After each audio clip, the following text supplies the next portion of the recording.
आज बात जो होगी वो सिर्फ जम्मू कश्मीर की होगी।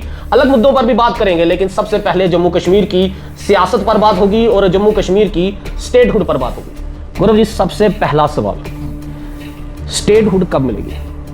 ऐसा पूछ ले कि आप डेट बताओ कब होगी, इट इज वेरी डिफिकल्ट। नहीं, डेट की बात नहीं है, डेट की बात नहीं है। आपने जब कहा कि मैं रिमाइंड कराता हूं आपको, तो आपने गृह मंत्री जी को रिमाइंड कराया माइंड में मेरे, और नरेंद्र मोदी जी प्रधानमंत्री जी को रिमाइंड कराया। उनके साथ साथ वो बयान भी जो है वो रिमाइंड हो जाते हैं। तिरंगा वहां लहरा नहीं सकते थे, आप तो लाल चौक पर तिरंगा भी जो है बड़े शान से जो है लहराता है।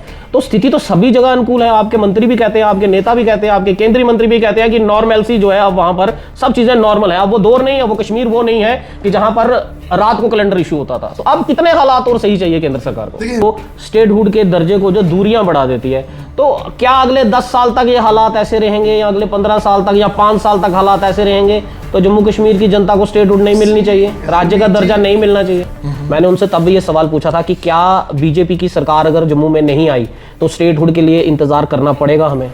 क्या ये सवाल मेरा ये है कि अगर बीजेपी की गवर्नमेंट यहाँ पर आ गई होती जम्मू कश्मीर में, पूर्ण आपको अगर मिला होता, वोट बैंक आपके साथ होता और आपकी बीजेपी की सरकार जम्मू में होती, डबल इंजन की सरकार होती, स्टेटहुड आप तब भी ये कहते कि नेशनल सिक्योरिटी है और अभी टाइम लगेगा देने में? यही बोलता हूं। क्या अलायंस की बात कुछ हो रही है बीजेपी और एनसी की? कुछ मीटिंग्स तो दिल्ली में अमित शाह के साथ मिले भी हैं, उमर अब्दुल्ला एलओपी भी गए हैं, कुछ दिल्ली जम्मू के मंत्री भी जो है कुछ गए हैं। ऐसा लग रहा है कि कुछ स्थिति बदलने वाली है जम्मू कश्मीर की राजनीति की। मीडिया के सोर्सेज से ही पता चल रहा है सब। ऐसा कुछ नहीं है, ऐसा नहीं है कुछ भी। क्या कहना है, बीजेपी एनसी के साथ अलायंस की कोई संभावना नहीं? ऐसा नहीं, ये तरफ मीडिया हो सकता है या नहीं हो सकता? नहीं, इसमें हो सकता है नहीं हो सकता, क्योंकि पहले भी हुआ हुआ है 2002 में फारूक अब्दुल्ला अटल बिहारी वाजपेयी की हुई है। उसमें मैं कुछ नहीं बोलना चाहता कि हो सकता है नहीं हो मतलब बोलना, आप बोलना नहीं चाह रहे या अभी बोलने की अनुमति दी नहीं गई है केंद्र से? किससे अनुमति लेनी है? केंद्र से अनुमति होगी कि ऐसी अफवाहें फैला के रखो अभी तक? जिस दिन करना होगा उस दिन तो रात को कुछ हो जाएगा, सुबह बयान आ जाएगा कि बीजेपी एनसी जुड़ गए साथ में।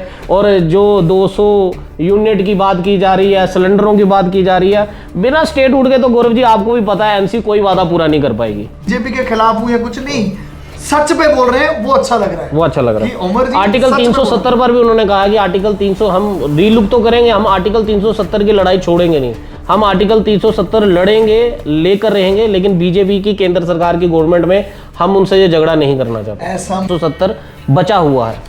ये डर है केंद्र सरकार को कि अगर स्टेटहुड दे दिया तो कोई ऑर्डिनेंस पास किया जाएगा चुनी हुई सरकार की तरफ से और आर्टिकल 370 वापस आ जाए। ये मैं नहीं कह रहा, ये राजनीतिक विशेषज्ञों का कहना है। जो मर्जी कहें, पर जो चीज है जो बिल्कुल खत्म हो चुकी है, बिल्कुल लास्ट में दफन हो चुकी है, हम उसको नहीं आएगा। Why to discuss.